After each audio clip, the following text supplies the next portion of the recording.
Don Mattingly, kind enough to join us. Been a whirlwind tour here since he and the Dodgers parted ways last week, and he joins us now. How you feeling? Feel pretty good, Dan. How about you all? I'm fine. But now, are you in Florida, L.A., or Indiana? In Indiana, and I've been basically all of them in the last week. So, yeah, been around a little bit. All right, let's clear it up. Are you the manager with the Florida Marlins now? No, absolutely not. Got a chance to meet with some of their people yesterday, and that went really well for me. I mean, I like their guys, and we'll see where it goes. I mean, I think at that point you just kind of don't know how much they like you, and how everything works out. But I felt like a good visit. But did they give you a time frame on a decision? No, just talking back and forth still at this point. I know nothing can happen until after the World Series. It's one of those things that you want to respect, what's going on in baseball right now and not detract take anything away from that. So there's a time frame there that you have to wait anyway. Before we move on, how many teams called you when you parted ways with the Dodgers? Well, say that part again. How many teams called you after you left to the Dodgers? It's been pretty quiet. I've talked to a few different guys who've called me from different organizations with different types of scenarios. So without getting into it, the one team I have interviewed with has been Florida, and been contacted by a couple of other guys in different places for different scenarios. All right, explain the mutual parting there, because it always sounds weird that you walk in and say, the Dodgers say at the same time, hey, I think we should part ways here. Was it really, is that how it played out, that both agreed that it was time to move in different directions?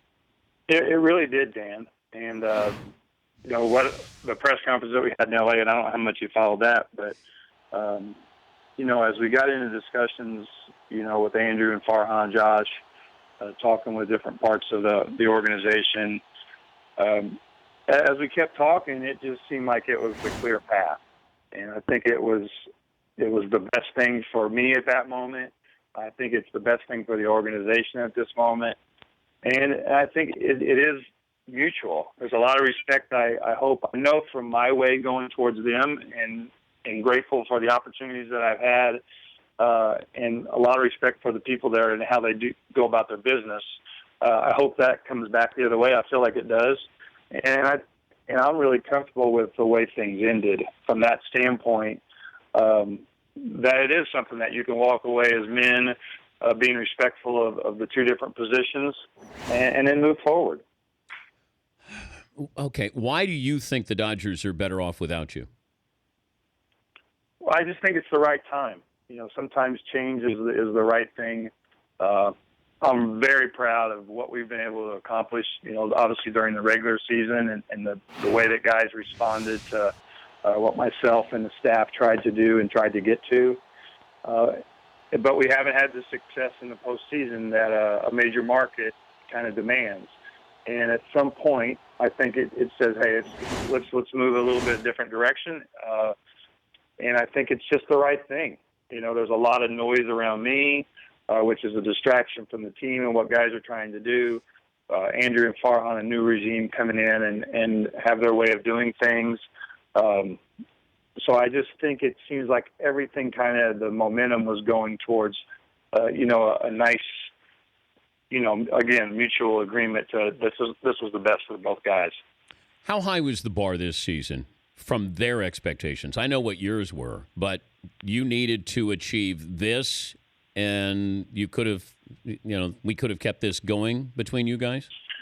I think that was the public, okay. Because you hear so much about the payroll, right? And nobody really goes deep enough to look at, well, where's that money going, right? Who's actually playing?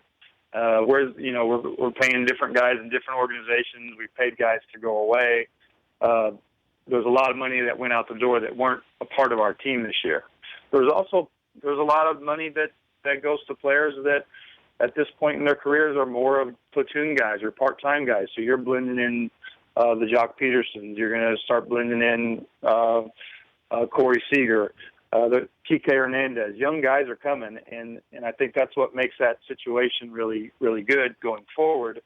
But so I think the noise around the club was really media and public expectation because of this giant number, and nobody really likes to go. One person says it, a lot of people repeat it.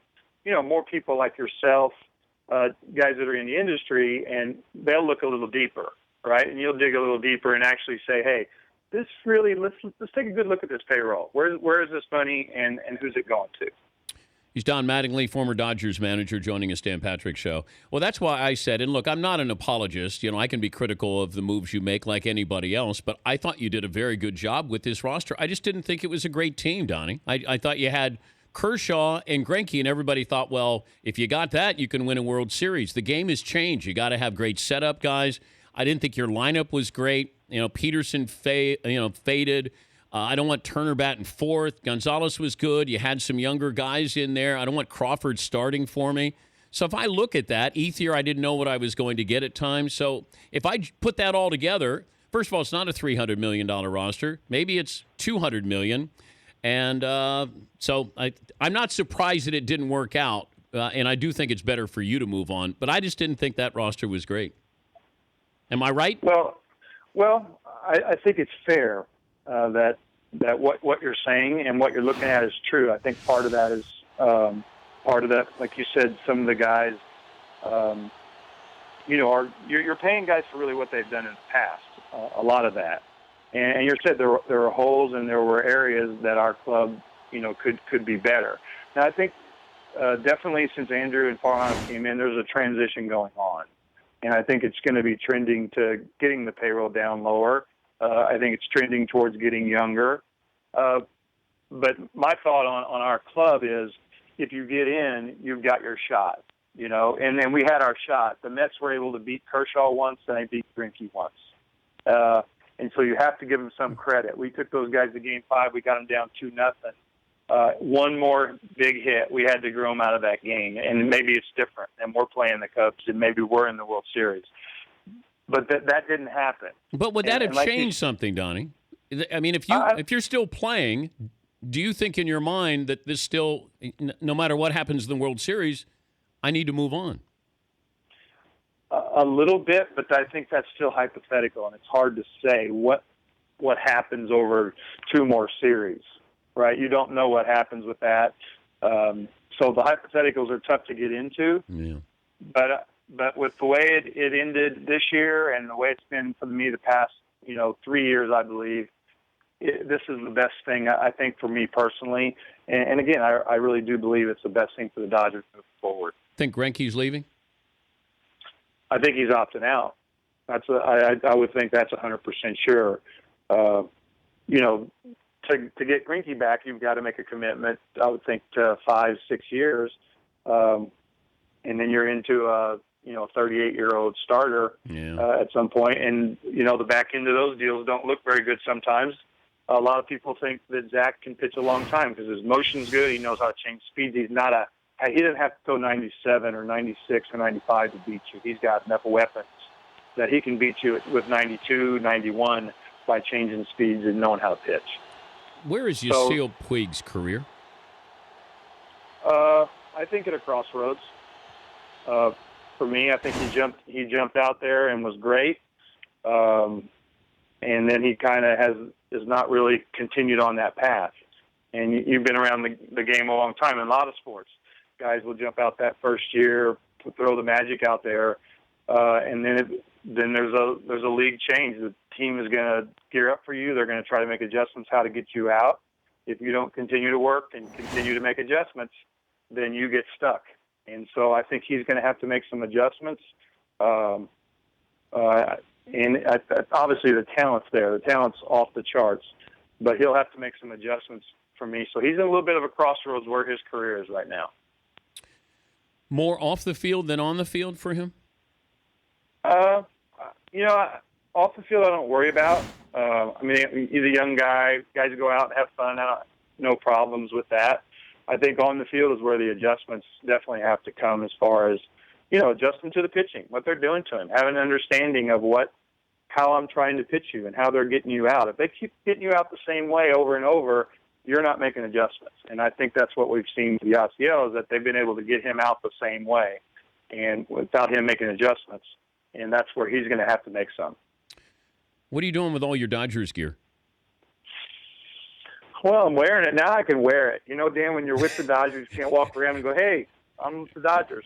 Now you can kind of, it's like cool, right? You can wear it, you can like anything else. I can wear it, and I'm not really part of the organization at this point. So now I can just wear it around town, you know. Wait. You're walking around Indiana with Dodger gear on? Well, not at this moment. Right now I'm walking around with Lamar gear on. You know, Preston's at Lamar, and we're sporting the Lamar gear today for basketball season coming up. Nice. Maybe we could do a yard sale here. Well, we probably could. I have the Donnie Mannequin is still here. He's very sad right now. Very sad.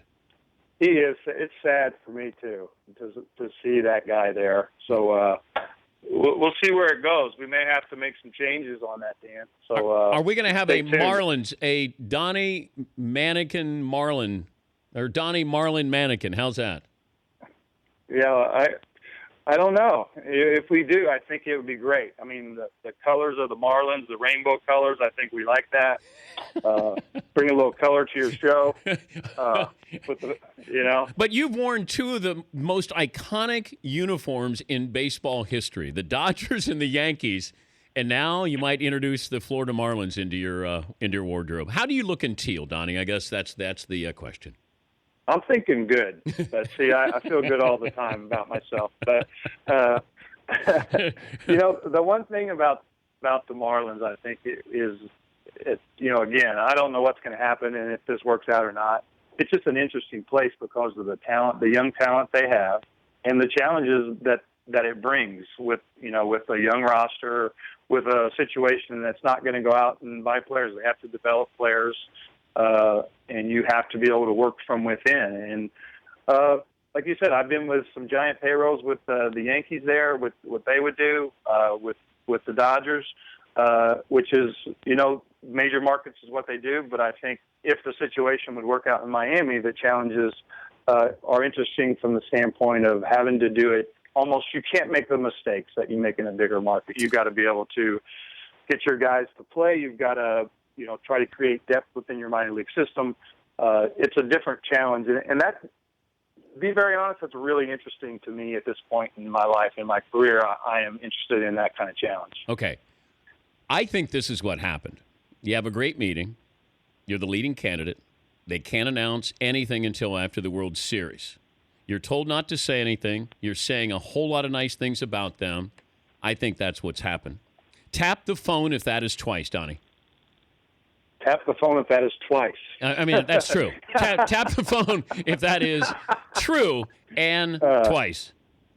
There's a lot of true statements in there from the standpoint of that I've said a lot of nice things about them. I feel that way when you meet people that you like and you enjoy. I think you say nice things, but nothing is in Are you shaking me off right now?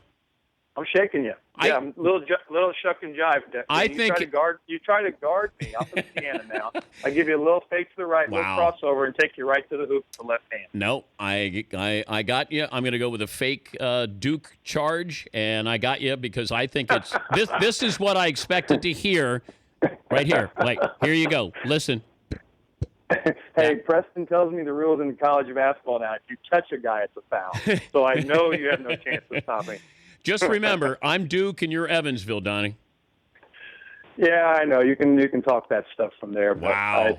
When you get guys on the court, actually, then they have to actually play, and it's a whole different game. Well, it's not a direct route from Evansville down to Florida going through Connecticut. But if you want to stop by the man cave, I'll be more than happy to school you a little bit and then give you some sunblock. I like that. I'll give you some sunblock from Florida. The double S's. I get schooled and sunblock all in one trip. All right. Hey, congrats. Good luck. And we'll hopefully hear from you soon. Thank you, Donnie. All right, Dan. Thanks. All right. Don Mattingly.